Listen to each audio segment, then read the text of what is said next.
再次空心入袋，这就是1987年著名的轰天炮对局。大家好，我是大圣。现在场上击球这位，大家看着有些眼熟哈，相信有些资深球迷现在已经看出来了。没错，他就是18岁时刚出道的皇帝。今天的回顾经典带给大家的是1987年的澳大利亚大师赛的决赛，皇帝亨德利与飓风阿里克斯希金斯的初次对决。当时的皇帝初入峥嵘，出杆也是急如闪电，而桀骜不驯的飓风已经到了职业生涯的晚期。接下来咱们就来看一下两人在决赛中的精彩表演。由于是1987年的比赛，找到已经实属不易，画质有些模糊，大家还请见谅。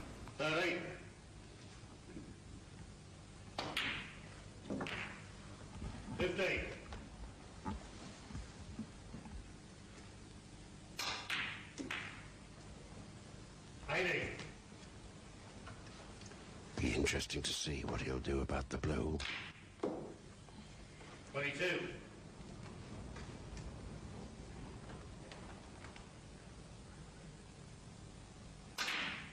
看一下皇帝当时的球风也是急如闪电，对于防守嘛，只要能进攻也是绝不考虑。接下来看一下飓风，先给皇帝上一课，啥叫当剑士。这场决赛在当时也是采取了一个特别的赛制，总共打5局，最后计算双方的总得分来分出胜负。目前在总得分上，皇帝暂时领先。接下来再来一杆仙人指路。注意看一下飓风的出杆，运杆非常的短。对于这个技术要点，咱们待会儿再说。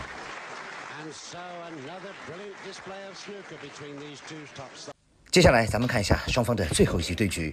这一局对局在当时也是非常有名的经典对局，大圣称它为轰天炮。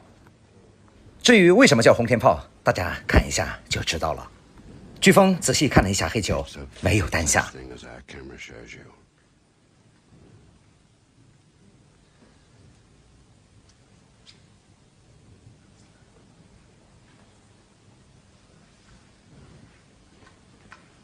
黑球没有单下没有关系，不过进攻怎么能够停止？剑指顶带，两人的轰天炮对决就此拉开帷幕。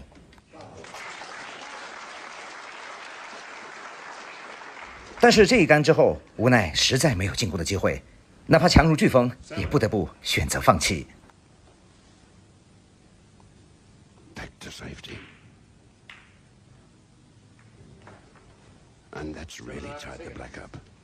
接下来就到了年轻皇帝的表演时间。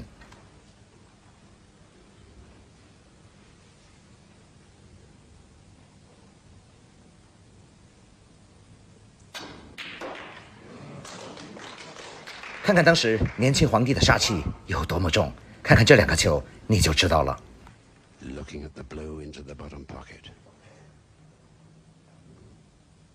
同样剑指顶带。皇帝用一颗空心入袋，给予了飓风强烈的回应。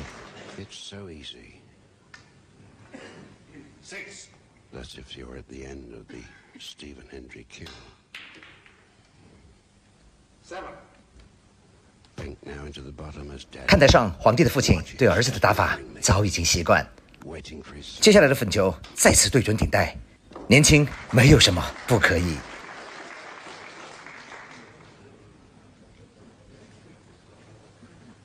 接下来的红球还是顶带，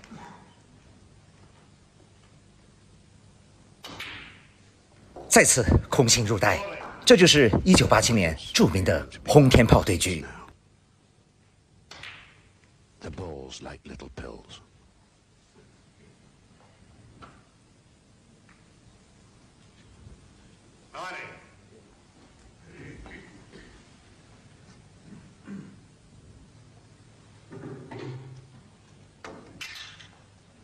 红球没有单下，传球毫不犹豫，看皇帝的传球，让你无处可逃。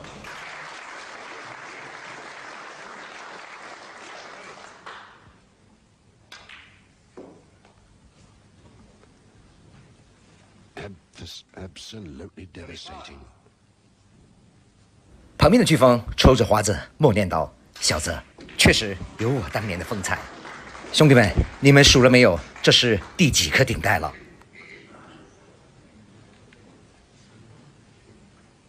15.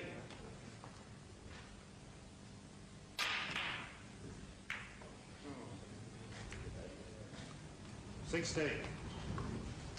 Another go at the pink. 看皇帝再来一个！哇哦，虽然没有打进，但是这样的比赛看着过不过瘾？看一下着急的飓风，粉球还没有停稳，早就拿着架杆，早早的等在那儿。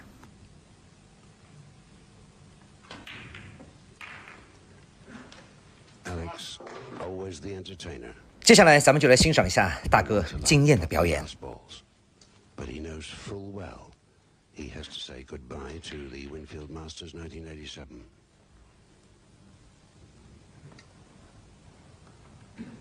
目前还有3颗球贴库，这杆球能完成清台吗？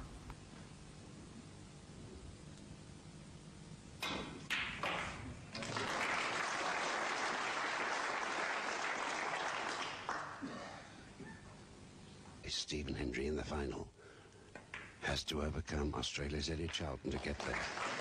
And that is our next semi-final. 15. 接下来咱们就注意一下飓风的出杆，不管是大力还是小力，永远拉杆只有那么一点点，这就是咱们常说咏春拳当中的寸劲。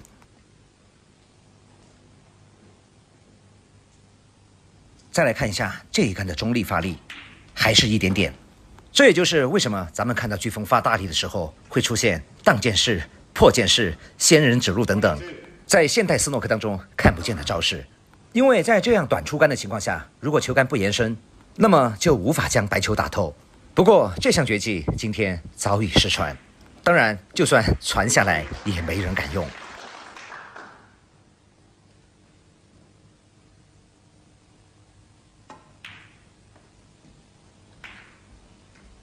转瞬之间，库边贴库的3颗球已经处理完毕，接下来还需要再准1颗。这样的发力必须用身体带动球杆，荡剑式。就问你看着过瘾不过瘾？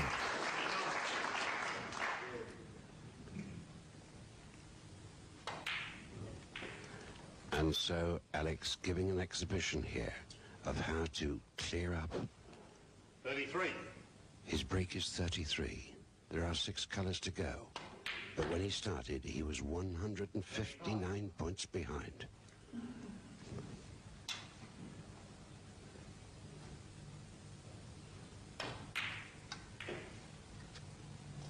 38.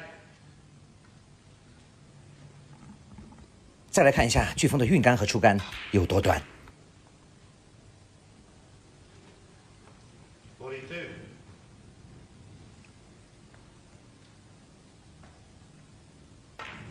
看一下这颗白球，加了非常强烈的右旋转。大圣在这儿要奉劝各位兄弟，飓风的这个出杆千万别学，因为有些东西是一看就会，一学就废。 Has outpotted Alex Higgins and puts himself into the final on his first visit to Australia. 虽然最后飓风一杆清台拿下了这一局，但是最后还是皇帝获得了最后的冠军。正所谓长江后浪推前浪，一代新人胜旧人。随后两人又在1987年的北爱公开赛决赛当中相遇，大家想看那场决赛吗？回顾大师高光时刻，关注大圣撞球频道，经典永流传。谢谢您的观看，我是大圣。